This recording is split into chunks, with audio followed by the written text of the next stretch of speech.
ituloy natin yung sinasabi ni Vice President Sara Duterte patungkol naman dito sa droga. Mga kababayan ko, matindi po ito. Pakinggan lang natin.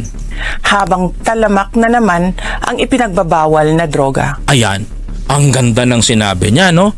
Habang talamak na naman ang ipinagbabawal daw na gamot sa Pilipinas.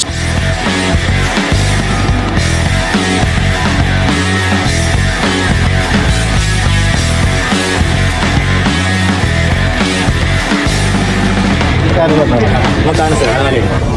Ang alin? Ang alin? Walang binabayad sa amin dito. May piso. Wala. Ano kaya masasabi ng mga taong nanonood sa atin ngayon? Tuloy. Samantala, hindi pa rin natatapos ang banta ng kriminalidad, terorismo at insurhensiya sa ating bansa. Ayan! Buti naman na topic yan ni Vice President Sara Duterte, no? Mga kababayan ko, napag-usapan to, narinig nyo, patungkol sa ipinagbabawal na gamot, mga kababayan ko, insurgency, at mga kababayan ko, at napaliban sa insurgency, napakarami pang iba. Tuloy nyo ito, pakinggan nyo ha. O, ito ha. Banta ng kriminalidad, terorismo, at insurhensiya sa ating bansa. Ayan, 'di ba? Napakaganda. Unahin natin mga kababayan ko, no? Unahin natin 'tong patungkol sa ipinagbabawal na gamot. Kung ako po tatanungin ninyo, mga kababayan ko, hindi naman po ako gumagamit. Lalong hindi po ako nagbebenta. Lalong hindi naman po ako nagpo-promote ng mga pinagbabawal na gamot, no? Tama po kayo dyan, mga kababayan ko, sa sinasabi ko. Ang sa akin lang, mga kababayan ko, no, kung talaga bang talamak at nagbabalikan ang pinagbabawal na gamot sa lansangan, bakit wala po akong makita dito sa baba namin? Kasi pagbaba po ng street namin, paglusong ko po ng ganon, merong isang maliit na eskinita, andyan na po yung mga Jadictus Benedictus, mga kababayan ko. Ba't wala po ako makita doon? Hindi, tanong ko lang ha. Kasi kung totoo ba yung sinasabi ni Vice President Sara Duterte, dito sa lugar namin, meron akong alam na iskinita na tinatambayan nila. Bakit wala po ako makitang mga Addictus Benedictus doon? Abay, nakakapagtaka lang ko ha, mga kababayan ko. No? Ba't wala ho tayong wala ho tayong nababalita, wala ho akong nakikita na gano'n. Kasi kung talamak po talaga ang droga, alam nyo po ba yung lugar namin, marami na po ni-raid na po yan dito, may helicopter pa nga mga kababayan ko ng PNP noon. Ba't wala po ako makita ngayon kung talagang talamak talaga? Bakit ngayon po, no, Vice, mawalang galang, no? Medyo binibuild up mo ngayon yung usapin sa pinagbabawal na gamot. Ang akin lang dito, aming bise, no? Baka matisod ka diyan. 'Di ba? Baka matisod ka diyan kasi kung tatanungin niyo po ako, marami po akong alam na medyo tatapik sa usapin na 'yan. Lalong-lalo na ho yung mga sinabi ho nung isang mama dito sa channel natin. 'Di ba? And number 2, mga kababayan ko, pag-usapan natin, no? Mawalang galang doon, tinapik ko lang siya sa usapin na 'yon, mga kababayan ko ha. Dahil kung talaga talamak ang pinagbabawal na gamot, mga kababayan ko, ay siguro marami tayong nakikitang lulun. Kasi we can say na in based on our words may marami akong nakikitang ganyan, pero kahit wala naman talaga, mga kababayan ko. But if we comparison the war on drugs between the former administration and the previous administration, mga kababayan ko, no? Mas maganda po yung laban ni Pangulong Bongbong Marcos ngayon at ang DILG. Bakit ko po nasasabi, mga kababayan ko, napakaganda po yung laban nila. Kung ako po titignan nyo, mga kababayan ko, ang hinuhuli po ng Marcos administration, yung mga big time. Yung mga talagang source, mga kababayan ko, hindi yung mga small time. Di ba, mga kababayan ko? Saan kayo makakita, mga kapatid? Saan kayo makakita, mga kababayan ko, no? Yung matakot nyo lang yung mga Pilipino, matakot nyo lang kailangan nating tumumba ng tao. 'Di ba? Tumumba ng tao, magpatumba kayo ng tao, kailangan nyo magpatumba ng tao para lang may masabi at may mamema kayo sa taong bayan. Which is, para sa akin is wrong, mga kababayan ko. No? Mas maganda po yung pamunuan ni Pangulong Bongbong Marcos ngayon. Kasi biruin mo, no, the achievement is sa tindi ng kung talagang talamak ang at mabilis makakuha ng pinagbabawal na gamot yang mga yan. Bakit na-intercept sa Batangas yung 13.3 billion na halaga ng ipinagbabawal na gamot? Imagine that. Bakit? Kasi mga kababayan ko, sobrang higpit na po ng ng ating mga pulis, ng ating otoridad patungkol sa laban na yan. Ang target nila, hindi ubusin yung mga taong nabiktima, mga kababayan ko. Hindi ubusin yung taong nabiktima. Ang dapat ubusin, mga kababayan ko, yung mga nagsusupply sa kanila. 'Di ba? Ngayon, sobrang hirap, biruin mo, 1.4 tons ng pinagbabawal na gamot. Pwede mo namang isugal yung 13 billion eh. Pwede kang isa-isang ban. Hati-hating ban, iba't iba ang daan, hindi pagsasamahin mo dun sa iisang ban. Sa sobrang hirap, mga kababayan ko, na magpasok sa Pilipinas, ginawa nila, pinagsama-sama nila sa iisang ban yung ganung kalaking shipment nila. Bakit? Kasi, mga kababayan ko, mahirap magpasok sa Pilipinas, malulugi sila, mga kababayan. 'Di ba? Imagine niyo, pwede mo naman isako-sako 'yun sa maliliit na part, makakalusot 'yun. Pero ngayon, mga kababayan ko, imagine mo, pinagsama-sama nila sa iisang bulto ng poton. Tapos ang ending, mga kababayan ko, 'di ba? Nasabat pa, 'di ba? Ganong kahirap magpasok sa Pilipinas ngayon. Kaya kung sasabihin niyo kumakalat, baka doon sa Davao. Kasi sa Davao, merong positive doon at si Mayor Basti pa nga ang nag-order ng tokhang. 7 kagad yung sample, 'di ba? Mga kababayan ko. Imagine 'yon, ganung katindi, mga kapatid. Oh, now you know. Oh, tuloy natin, Vice. Para naman sa miyembro ng House Majority na si Manila 3rd District Representative Joel Chua, kailangang sumagot ni VP Sara sa mga tirada ng kanyang pamilya laban kay PBBM. Tama yan. O kung hindi, siguro dapat pagkaganyan po at hindi naman sila naniniwala sa liderato ng ating presidente, sa tingin ko mas maganda kung mag-resign na si Vice President Sara Duterte. Uy, ang init nito ha. Pinagre-resign na si Vice Presidente, oh. para naman kay ACT Teachers Party List Representative Franz Castro, Ito lang, balikan lang natin si Joel Chua. Ang sabi niya dito, mga kapatid, ito. Itong part na to. Representative Joel Chua, kailangang sumagot ni VP Sara sa mga tirada ng kanyang pamilya laban kay PBBM. Ako naman, kung kailangan sumagot ni Vice President Sara Duterte doon sa mga tirada ni PBBM, ako lang, ang masasabi ko lang doon, ang sasabihin lang naman ni Vice President dyan, mga kababayan ko, no comment. Oh! Di ba, Mama Presi Castillo, Tita Lily Ragasa, Nanay Carmen, ang sasabihin lang naman ni Vice President Sara, no comment. Kasi kung pagsasalitain nyo po siya patungkol sa pamilya niyan, sasabihin niya sa inyo, no comment. Diba? Pero may point siya doon. Pero choices pa rin ni Sara kung magsasalita siya. Kasi alam ni Sara pag nagsalita siya pag sa pamilya niya, it's either masira yung career, yung political career ng mga yan eh. Totoo lang. Kasi iiwas din si Sara at si Sara doon sa palagay ko. Iiwas si Sara doon sa usapin na yun kasi pwede madama yung political career ng pamilya niya. Ngayon, mga kababayan ko, syempre, bilang paghahanda ni Sara, ganyan talaga, mga kababayan ko ha.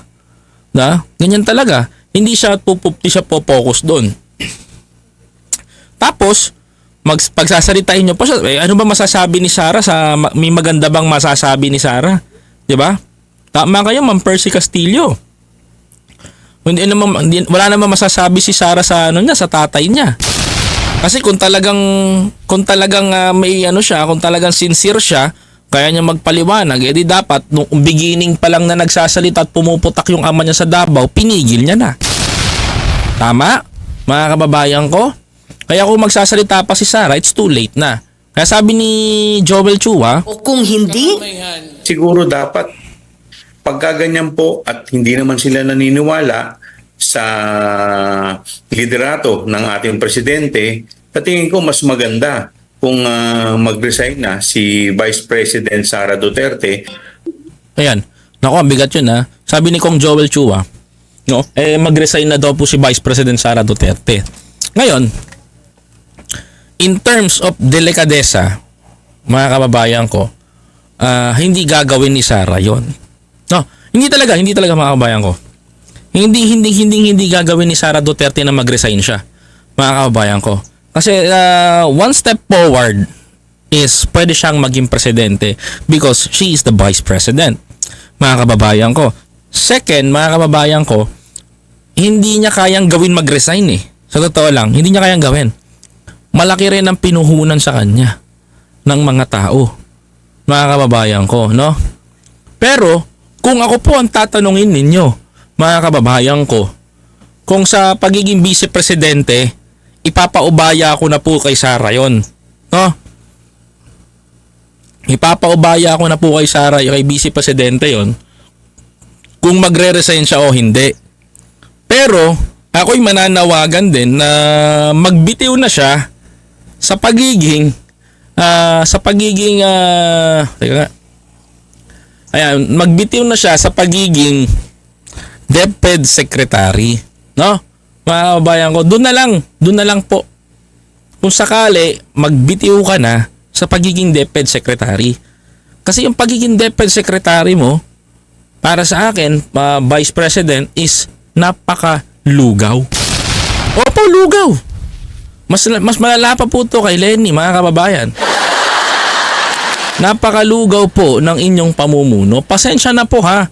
Pasensya na po. No, kung nasasabi ko man po ito sa inyo. Pero totoo lang po tayong tao dito, mga kababayan ko. At hindi po natin na kailangan na magsinungaling. Kung ako po tatanungin niyo po, kung kayo po ay magaling na DepEd Secretary, abay, ako po'y umaalma ha. Hindi po ako nagagalingan sa inyo. No, mas lalo pa nga ho akong naaawa sa mga bata ngayon diyan sa DepEd, diyan sa eskwelahan. Lalong-lalo na sa pampublikong paaralan. Biruin nyo mga kababayan ko, no? Imbis na ho sana'y maganda yung curriculum ng ating mga bata ngayon ay hindi pa rin po nila maayos-ayos, mga kapatid. And hindi nila makita-kita yung kagandahan ng dating kung may namumuno tayo na talagang guro at hindi yung nagtuturo lang. Okay? Iba talaga pag ang DepEd Secretary ay teacher, mga kababayan ko. Kasi mas maaalagaan at mas maa-appreciate. No, ako'y nananawagan din kay Presidente Bongbong Marcos na pag-aralan na ito. No? Kawawa na po yung mga bata. Baka dumating po yung time, lumaki pong mga walang alam pagdating sa ating araling pang-eskwela. Kayo makakita putol-putol ang ating klase. Hindi lang nung dahil sa init, kundi matagal nang ganito ang klase na ginagawa nila, mga kababayan ko. Tuloy. Liderato ng ating presidente, tingin ko mas maganda kung mag-resign na si Vice President Sara Duterte. Ayan, sabi ni Kong, maraming salamat po, Ma'am Percy Castillo, for your super chat. Ma'am, thank you very much. Maraming salamat po dyan, ma'am. Laking tulong po niyan, ma'am. Thank you po. Teachers Party List Representative Franz Castro, halatang hindi na rin daw nagkakasundo ang Pangulo at Bise sa kanilang foreign policy, lalo sa issue sa West Philippine Sea. Ayan ha. Ito, yung nagsasalita, yung Franz Castro na nagsasabi dito, mga kababayan ko, listen carefully. Yung nagsasabi dito na Franz Castro po, mga kapatid mga kababayan ko, yan po ay Makabayan Black. Sila po yung si mga ralihista, mga kababayan ko. Sila po yun, mga kababayan ko, na Makabayan Black. Kahit sa foreign policy, matamlay ang pagrelasyon nila, matamlay yung relationship nitong dalawa. Hindi sa love life mga kababayan ko Kumbaga sa kanilang mga pananaw sa principle, kontra sa pananaw ni Pangulong Bongbong Marcos. Hindi na sila parehas, mga kababayan ko. Sabi nga ni Franz Castro. Tuloy natin. Kaya mainam daw na pag-aralan ulit ni PBBM ang appointment ni VP Sara. Ayan ang punto ko. Sa wakas, Franz Castro, papalakpakan kita dito. Yan, magkakasundo tayong dalawa dyan. Diba? Yung appointment ni VP Sara Duterte. Wala akong problema sa pagiging vice-presidente niya kasi kaya natin talunin sa 2028 yan. Ang problema lang dito, ang iniisip ko, yung mga anak natin dito sa pampublikong paaralan. Diba? Nakakaawa. Tuloy. Hindi na kayang idepensa pa yung pagpapanatili ni Vice President Sara Duterte as DepEd Secretary dahil unang-una nga yung issue ng confidential fund. Ayan, 125,000 in 11 days. 125 million in 11 days. And humihirit pa ng 650 million. Di ba? Issue ng incompetence hanggang ngayon yung problema natin doon sa learning Ayan. no, yung learning gap ay 2 taon na siya doon sa DepEd ay hindi pa rin talaga na-solve. Nadali mo, di ba? Walang progress. You got it. Congratulations, Congressman Franz Castro. Papalakpakan kita dito. Ayan yung sinasabi. Diba? Yan yung punto dun, mga kapatid. Yan yung pinaka-main point, mga kababayan ko, na gusto kong maintindihan nyo. In 2 years, wala pang pagbabago sa DepEd. Yan tanong ko dito, mga kababayan ko. Pansinin ninyo, mga kapatid Pansinin nyo to. Pansinin ninyo. Shoutout kay DJ Byron. Ayan, mga kapatid, kapasama si DJ Byron ngayon. Alam nyo na puntahan nyo bahay niyan, kakapin ninyo, hawak nila ang pamilya nyo. Diba? Imagine nyo to, mga kababayan ko, na nangyayari ngayon, no? Na nangyayari ngayon. Main point, no? Si Vice President Sara Duterte, in 2 years, mga kababayan ko, sa mga hearing sa Senate, sa Congress, hindi humaharap yan. Trust me, hindi humaharap yan. Yung undersecretary niya ang humaharap palagi. Lagi si VP Sara, presscon lang yan ng presscon. Mga kababayan ko, yan totoo doon. Presscon lang yan ng presscon, mga kapatid. Hindi humaharap yan na siya mismo, yung undersecretary niya, ang nagpapatakbo sa tingin ko ng DepEd. Mga kababayan ko, wala pang changes na malaki sa ating alam nyo na, sa ating Department of Education, no? Nananawagan po ako kay Pangulong Bongbong Marcos. Nagbabalita mula sa Frontline, Marian Enriquez. Ayan, thank you very much, News 5, kay Marian Enriquez. Ayan, maraming salamat, News 5, Frontline tonight. Thank you for your news. Ito lang, no? Ako lang ay nangangamba rin, no? Ako'y nananawagan kay Pangulong Bongbong Marcos na pag-aralan po nyo to, no? Pag-aralan po nyo ito, isipin nyo pong mabuti ito, kasi ang nakasalalay po dito ngayon ay ang kapakanan ng aming mga anak na umaasa sa pampublikong paaralan na mayroon pong matututunan, no? Dahil hindi naman po tayo mayaman na tao para may mapaaral po tayo sa mga pribadong paaralan na may curriculum na maganda-ganda at umaasa po yung mga mahihirap nating kababayan. Lalong-lalo na sa mga public schools at public schools teachers. No, nawanawagan po ako na kung maaari po pag-aralan nyo po yung kanyang appointment. Baka po kako nagkakaroon tayo ng problema doon sa pamumuno niya doon. Or kung may delikadesa ka at nakakaisip ka ng you may resign immediately. No? Huwag na natin pahirapan yung mga kabataan. Or mag-graceful exit ka na lang. That's the proper way, no? No, mga kabayan ko, tama ba? Mag-graceful exit ka na lang. Yan ang pinakamaganda doon. Kasi kapag umalis ka ng biglaan, mapapahiya ka. Tama naman na mag-graceful exit ka.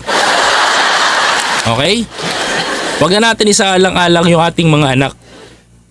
Ayoko sabihin na na Sarah resign. Hindi ko talaga ugali yun eh. Hindi ko to be honest kunin niyo yung punto ko mga kabayan. Hindi ko sinasabi na Sarah resign. No? Pero kung magre-resign man si Sarah, 'di ba? Sarah resign, 'di ba mga kabayan ko? Ayoko sabihin yung ganun eh. Ayoko sabihin talaga na Sarah resign mga kababayan ko. Ayoko sumigaw na Sarah resign sa basta ang alam ko lang resign Sarah resign. Yun, alam nyo na yun mga kababayan. Di ba? Ganun na lang mga kapatid, no? Pagbatayan natin talaga. Basta ako mga kababayan ko, ayoko sabihin sa kanya na Sarah resign o resign Sarah. Tsaka now na. O, di ba? Hindi ko pwede sabihin na Sarah resign eh. O resign Sarah sa DepEd. Ganun. Mahirap sabihin yung ganun salita kasi nakakaawa naman ng tao. Sabihin natin na Sarah mag-resign ka na. O, di ba? O resign Sarah sa DepEd. Mahirap sabihin yun, nakakasakit ng damdamin yun mga kabayan ko. Nasasabihan natin yung tao na Sarah, wala kang nagagawa dyan, mag-resign ka na. Di ba? Kawawa yung mga estudyante. Mahirap sabihin yung mga kabayan ko, hindi natin pwede sabihin sa kanya yun. And sa publiko, hindi natin pwede sabihin na Sarah resign. Di ba?